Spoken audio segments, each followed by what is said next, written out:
सगळ्यांना सांगा 29 ऑगस्टला अंतरवालीत जायचं.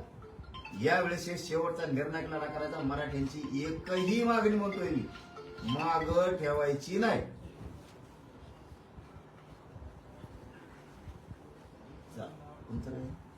ते काही अभ्यासक येणार आहेत ज्यांनी तुम्हाला तुमच्या मताशी सहमत नव्हते मुंबईमध्ये किंवा इतर ठिकाणी, त्यांनी सोशल मीडियावरती लिहिलंय की ते येणार आहेत म्हणून. नीट वागायचं असलं तर यायचं नाही तर इकडे यायचं नाही. मी मीडियात तेच सांगितलं, इकडे यायचं नाही. रात्री पण सांगितलं आपल्याकडे चोरून लपून काय नसतं. तुम्हाला काय समाजाच्या विरोधात बोंबलायचं तुम्ही तिकडे राहूनच बोंबलू शकता, काही अडचण नाही. तुम्हाला मराठ्यांचे लेकराच्या अन्नात माती कालणारे विष कालणारे ओबीसीचे काही लोक लागतायत तर इकडं मराठ्यात काय आहे? मग ते कोण कोण असतील ते सगळेच या काला म्हणत नाही. आणि मी ओळखीत नाही अर्ध्याला तरी म्हणतात आम्ही जेव्हा सांगितलं होतं आम्ही तेव्हा सांगितलं होतं आणि आमचं ऐकलंच नाही. आता तुम्हाला ओळखीतच नाही. मी आता मला कळायला लागलं हे अभ्यासक आहेत म्हणून. आणि जे अभ्यासकाला देता आलं नाही ना ते आम्ही गरीब लोकांनी दिलंय. फक्त मी जीव याच्यासाठी लावतो की समाजाचा भाग आहेत बिचारे. काही संघटना, काही अभ्यासक, काही समन्वय जीवाचं रान केलं या बिचाऱ्यांनी समाजाला मिळावं म्हणून. सरकारनं त्यांचं कधीच ऐकलं नाही. तर मग माझ्या लक्षात आलं आपल्या माध्यमातून त्यांचं चालू. किती प्रामाणिकपणा पाहिजे याच्याशिवाय, किती प्रामाणिकपणा पाहिजे याच्यापेक्षा. मी ठरवलं की बिचारे अभ्यास सांगतेत, पुस्तक वाचून वाचून परेशान झालेत, काही काही मथरे झालेत आमच्या. नाही ऐकलं या सरकारनं. म्हणजे 40 वर्षाच्या 50 वर्षाच्या सरकारमध्ये. आता चला ना आपण सन्मान देऊ, आपण त्यांचं म्हणणं मांडून पुढे चालू. पण काहीला आता 2 खेळी खेळायचे असतात. 2 खेळेवाला आम्ही इथून पुढच्या काळात टिकून देणार नाही. मराठा समाज बी त्याला गिनणार नाही. मग मी पण नाही. ही शेवटची संधी त्यांना मीडियाच्या माध्यमातून सांगतो, ही शेवटची संधी. एकच बाजू धरायच्या, तिकडचं ज्ञान इकडं पाजळायचं नाही. सरकारचं ऐकून परत इकडे यायचं म्हणायचं गेलो नाही त्यांच्या पांगेला नाही खेळ ईद असते टोले. मग असं आहे की तुम्ही तुमचे भाषण आम्ही आताच्या दौऱ्यातले ऐकले. त्या दौऱ्यामध्ये तुम्ही असं म्हटलात की सगळं शेवटीचं जे मिळालं नाही तुम्हाला जे काही, तर त्याचं सगळं खापर तुम्ही अभ्यासकावरच फोडलं. हो हो म्हणतात, हो हो म्हणतात आणि नंतर काय असं करतात. मग आज अभ्यासक कसं येतील असं जर तुम्ही त्यांच्यावर खापर फोडत असाल तर? मग नाही म्हणत नाहीत कसे राहिला तुम्ही नाहीत कसं मी सगळं सांगतो. मी का खोटं बोलू? मीडियाच्या समोर विचारतो मी कवा मी सोडू का उपोषण. ते काय आहे तुम्ही कंदुरी बघितली बोकडाची, बोकडाची कंदुरी हे काय करते बघा. ते कापिणारा हे असतो खाटी, तो काय म्हणतो पाणी पाहिजे तो बोकडाला आणि म्हणतो कापू का. आता जेनी चाललेलं आहे बोकड कापायला तेव्हा म्हणतो हा कापेव ना पटकून. पाप कोणाला? जो कापेव मानला त्याला कापणारा काही टेन्शन आहे का? तसं मी याला विचारतो राव दरबारीनं येईन केलं मग बकरा बळी हेच सांगत येत. लई छान हो 5000 होणे नाही. तेच म्हणते तरी विश्वास ठेवता तुम्ही. मला गरीबाचं कल्याण करायचे. करा बाबा काहीतरी, पण विश्वासानं करा समाजाच्या. तुम्ही नेत्याकडे बी जाणार आणि इकडे बी येणार तर नेतेच ऐकून तुम्ही इकडे मग दूषित वातावरण होते. तसं होतं मग बकरा करते. मी प्रत्येक वेळेस विचारलं, आता विचारलं ह्या टायमाला सुद्धा PSOP आमकं तमकं बरोबर आहे का. एकदम बेस्ट टाइम आहे.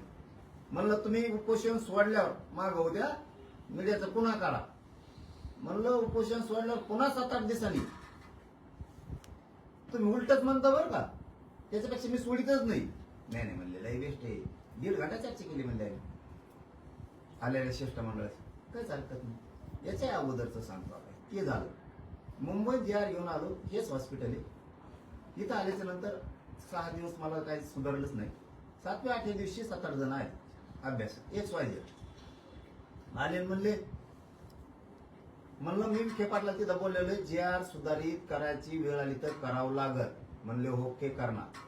मग 7-8 जण अभ्यासक आले की ते भेटायला आले. पण मी बोलता बोलता म्हणलो बाबा JR व्यवस्थित आहे का बघा, काही दुरुस्त्या करायच्या सुधारणा करू. ते काय म्हणतात मला हो आम्ही त्यासाठी चालतो. आता काय करायचं, आमच्याकडे मोठा सनदी अधिकारी, मोठा, आणि त्यांनी जे आर पण काढलेले मंत्रालयात याच्या अगोदर, आणि विभाग आयुक्त पण होते. आणि मला काही हरकत नाही ना, माझा तुमच्यावरती विश्वास नाही असं नाही. तुम्हाला जी बदल करायची ती करा, काही म्हणणं नाही माझं, सुधारित करून घेऊ आपण. जावा मग म्हणलं जा. गेले सनदी अधिकारी 10-10:30 गेले सकाळी.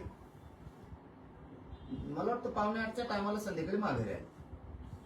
हे म्हणले, साहेब म्हणले असा जी आर होणं नाही, मराठ्यांचं आयुष्याचं कल्याण झालं. छान. म्हणलं मग ठेवायचा का? म्हणे बोलायचंच नाही शब्द. माझं साक्षीदार आहे का तेच अभ्यासक, 6 त्यातले. आता तेच म्हणजे यावं झालं आणि त्यावं झालं. सनदी अधिकारी तुमचा इथं आल्यावर मला सांगितलं, जाऊस तर नाही सांगितलं.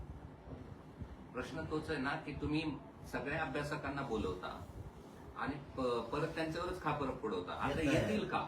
आमचं म्हणणं हे की अभ्यासक येतील का? आणि याला दुसरा जोडून प्रश्न असा आहे की आता आलेले अभ्यासक वेगळे असते तर सोडायच्या वेळेला आलेले अभ्यासक वेगळे असते. आता मी तरी काय करू, ते तर घरी जाऊन झोपते. बायकोचा फोन आला, पोरग शाळा सोडायचं होतं, बसायचं असं घ्यायचं होता. मग काय कर राव, मग मी मारतो झकीकडे, उपोषणाला बसतो, रक्त जाळीतो, जीव जाळीतो, आणि टायमाला ती कुठेतरी निघून गेली असते. फीस भरायची, नामकाच करायचं, येऊनच नेऊन सोडायचं, आणि त्याचं दुखत होतं. मग दवाखान्यातच गेलतो. मग मला येऊस तर थांबलेच नाही. आता तुला येऊस तर थांबायचं का आता कोणा? मग हे असलंय. खरं बोललं की सख्या आईला राग येतो तसं खेळी आता येऊ. तुम्ही नाहीत करावं साक्षीदार, तुम्हाला चोरून काय करतो राव मी माझ्या गरीबाच्या कल्याणासाठी लढतो. आता वारंवार बदलले, त्याला मी काय करू? काय अभ्यासकाच सांगितलं ना तुम्हाला, जीव चालला राव त्यांचा. शपथ सांगतो, जीव चालला अक्षरशः समाजाला मिळावं. काही समन्वयकांनी उभा हयात वायाला घातली की आपल्या समाजाच्याच लेकराचं कल्याण करायचं. कित्येक तरी संघटनेत आमच्या उभ्या हयात रस्त्यावर आहे समाजाला मिळावं. पाटील, एक चर्चा यावेळेस अशी आहे, देवेंद्र फडणवीसचं टार्गेट तुमची नेहमीच राहिलेले आहे. मात्र यंदा लिस्ट वाढलेली आहे. एकनाथ शिंदे झालेले, आता संजय शिरसाट झाले, आणि खास करून बावनकुळेंबाबत तुम्ही खूप पर्सनल लेवलवर जाऊन टीका करतायत, अशा पद्धतीचं बोललं जातं. त्यांनी पर्सनल वाटोळ केला आमचा समाज, म्हणून पर्सनलवर जाणार. त्या माणसाबद्दल ते शब्द आहेत माझे. या माणसाला जर फोन लावला तर 4 मिनिटं सुद्धा लागून देत नाही समोरच्याचं काम करायला. शक्तीपीठ महामार्गात त्याचा अनुभव आहे. म्हणून बोललो, तोच माणूस पर्सनल वाटोळा करायला लागला आमच्या जातीचा. त्यांना जातीवाद करायची अजिबात गरज नव्हती, मराठ्यांवर अन्याय करायची अजिबात गरज नव्हती. अजिबात काही संबंध नाही त्यांचा आमच्याशी. आमच्या व्हॅलिटी रद्द करायचा काय अधिकार नाही. आणि मी समाजाचा आहे. मी जे म्हणतात ना, यावेळी शिंदे साहेब सुद्धा बोलले, जे चुकलं ते मी सोडणार. माझ्या जातीला पेक्षा मी कोणालाच मानत नाही मोठं. ते भलं जी किंमत मोजायची आहे ती वेळी. यांनी लयच समाजाला बोलल्यामुळं, फडणवीसांना आणि शिंदेना बोलल्यामुळे यांना लयच लागला असेल. आणि हे जर जास्त वाटोळं करणार राहते मराठीचं, तर आम्ही यांचं राजकारणात पुरं वाटोळं करून टाकतो. आमचं वाटोळं तर आम्ही यांचं सुद्धा वाटोळं करणार. यांना वाटतं सत्ता आमच्या हातात आहे. जो लयच बोलला ना, आता प्रमाणपत्र रद्द करायचे, मराठीचे प्रमाणपत्र द्यायचे नाही. ही जर खुन्नस तुम्ही धरली, की आम्ही खुन्नस धरली, तुमचा एक बी नाही होऊन द्यायचा. भले मग ते दुसरे ओबीसीचे कुणाचे आले तरी चालते. मग ते पण तुम्ही दोघं देणार. ते तुम्ही आतापर्यंत अनेक जी आर काढून आणले. आज संभाजीनगरमध्ये जे उपोषणाला बसले त्यांचं एक आंदोलन आहे. आतापर्यंत जी जी आर मिळाले त्याची ती होळी करणार आहे आणि आमची कशी फसवणूक झाली असा आरोप आहे. चला पुढे घ्या. तुमच्या आंदोलनानंतर अनेक ओबीसी संघटनाही आंदोलन करण्याच्या ह्याच्यात आहे, घोषणा झाल्या आंदोलनाची. त्याबाबत काय झालं? ओबीसी पण आंदोलन करणार आहे तुमच्या आंदोलनाला. त्याला काय धंदा आहे? नेते ओबीसी नाही, ओबीसी नाही. हा नेते, हा फक्त नेते, ओबीसी नाही. विचारा, आम्ही बळच कधी धनगराला दुखवलेलं नाही. तर गरिबांचे कल्याण झालं पाहिजे ना. मायक्रो ओबीसीला दुखवलं ना, बंजारा समाजाला दुखवलं ना, आदिवासी समाजाला दुखवलं ना, आम्ही कुठल्याच समाजाला दुखवलंय कोणाला. यांना यांच्या राजकीय पोळ्या ओबीसीच्या जीवावर भाजायच्या. हेच आंदोलन जर धनगर समाजाला एसटी आरक्षण मिळवण्यासाठी जर केलं असतं ना, आज गरिबांच्या लेकरांचं आयुष्याचं कल्याण झालं असतं. तिथं ताकद लावा. ही महाराष्ट्रात ओबीसी मध्ये गरीब लेकरांच्या मराठ्यांच्या जर नोंदी सापडल्या असल्या तर गरिबांच्या मराठ्यांच्या लेकराचं कल्याण झालं पाहिजे. इतकी साफ नियत आजही ग्रामीण भागातल्या ओबीसी मध्ये आज पण एकदम साथ नाही येते त्यांची. ते अजिबात मराठ्यांच्या विरोधात नाही जायचं. गरिबांचे लेकर आहेत, कल्याण होऊ द्या. आपल्या लेकराचं कल्याण झालं ना तसं त्यांचंही होऊ द्या. त्यांच्या नोंदी सापडल्या. मुद्दाम मोगम इकत भांडण घ्यायचं नाही, मराठ्यांना विरोध करायचा नाही. इतका स्वच्छ आणि प्रामाणिक आजही गावखेड्यात ग्रामीण महाराष्ट्रात ओबीसी समाज आहे. आजही आम्ही दोघं एकमेकात हसतोय खेळतोय. हे सत्य आहे. आता काय नेते आणि ते बी काय ओबीसीच नाही, ठराविक जातीचे लाभार्थी टोळीचा ऐकून पडलीचा करणारे.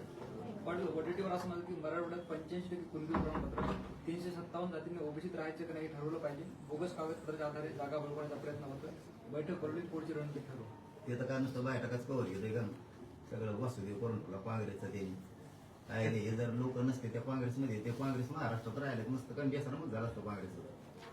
ते थोरात घरा नाही, ते तिकडचं कदम घरा नाही, मला वाटतं चव्हाण घरा नाही, तिकडचं इकडं देशमुख घरा नाही. ते घराणे आहेत म्हणून तरी बरं आहे. पटोले घरा नाही. हे तर कार्यक्रमच वाजवला असते द्या दुपारात. काँग्रेसचं ठुलं नसतं. याला हे नेमकं ओबीसीचं काय काँग्रेसचं याचाच मेळ लागा नाही. कोणचं तरी एक बाजू धर कोणची तरी.